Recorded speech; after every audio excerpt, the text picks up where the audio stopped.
Saudaraku terkasih, wanita sakit yang dibicarakan dalam Injil hari ini digambarkan kondisinya membungkuk dan tidak dapat berdiri dengan tegak.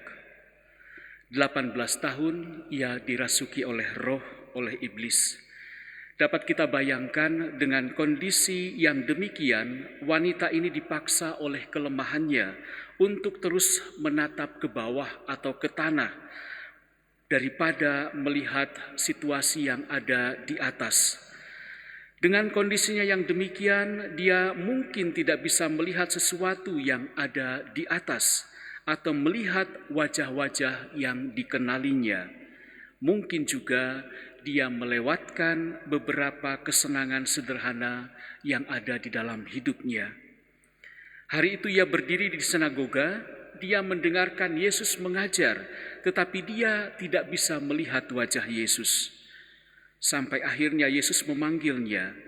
Yesus mengatakan, "Penyakitmu sudah sembuh." Ia meletakkan tangannya di atas wanita itu untuk menyembuhkannya. Ia merasakan tangan Tuhan di atas kepalanya, mengirimkan kekuatan penyembuhannya ke seluruh tubuh yang tersiksa selama ini. Saudari-saudaraku yang terkasih, sentuhan Kristus terjadi dalam hidup kita setiap kali kita menerima atau merayakan sakramen. Dia juga menyentuh kita melalui orang lain atau bahkan melalui keadaan-keadaan yang seringkali kita anggap sebagai sebuah kebetulan, padahal semuanya itu sudah dirancang, diatur oleh Allah sedemikian rupa untuk kehidupan kita. Mungkin kita juga seringkali mengalami situasi seperti wanita ini, membungkuk, dilumpuhkan, ditekan oleh kesedihan atau penyakit, situasi-situasi sulit atau penderitaan-penderitaan lainnya. Tidak dapat melihat berkat apapun di tengah begitu banyaknya kesedihan ataupun penderitaan.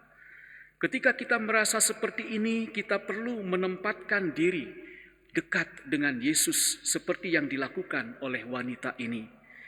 Apakah kita melihat wajahnya atau tidak, mendengar suaranya atau tidak, Yesus akan hadir dengan rahmat penyembuhannya.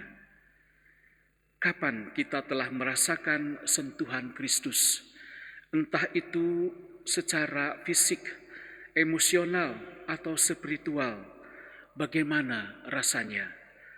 Konsekuensi dari disentuh oleh Kristus adalah hati yang selalu bersyukur, hati yang bisa melihat keindahan di atas segala situasi yang sulit atau bahkan sakit penyakit derita yang kita alami.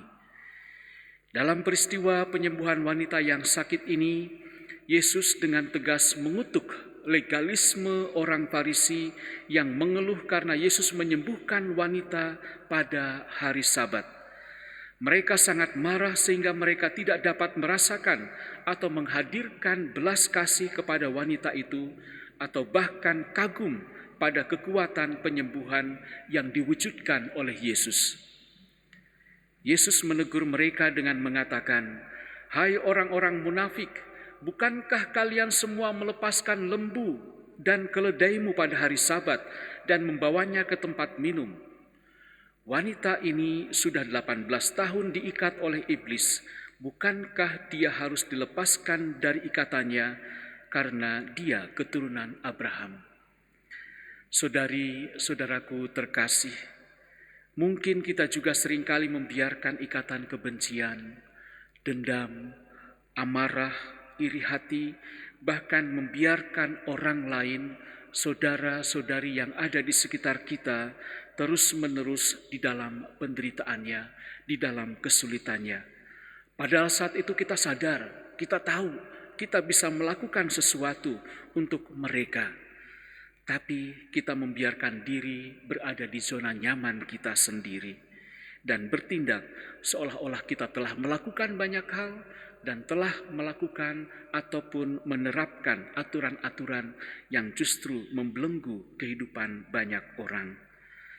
Lalu kita marah kepada orang yang melakukan suatu perubahan Kita marah dan tidak setuju kepada orang-orang yang membawa sesuatu yang baru bagi situasi orang lain. Saudari, saudaraku terkasih, kemarahan adalah emosi manusia. Kemarahan yang tidak terkendali adalah sifat buruk yang sangat berbahaya, yang dapat membutakan kita untuk kebaikan dalam hidup kita. Dalam Mazmur 4 ayat 4 dikatakan, marahlah tetapi jangan sampai berbuat dosa.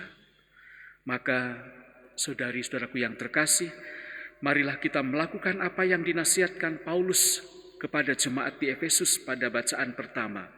Hendaklah kalian bersikap ramah seorang terhadap yang lain, penuh kasih sayang dan saling mengampuni, sebagaimana Allah telah mengampuni kalian dalam Kristus. Semoga perayaan Ekaristi yang kita rayakan ini semakin memampukan kita untuk selalu melihat kebaikan dan keindahan karya-karya baik Tuhan di dalam kehidupan kita, seburuk apapun pengalaman hidup kita. Karena Tuhan telah merancang sesuatu yang baik untuk kita semua. Semoga kita juga menjadi pribadi yang ramah, pribadi yang selalu menghargai orang-orang yang ada di sekitar kita. Tuhan memberkati.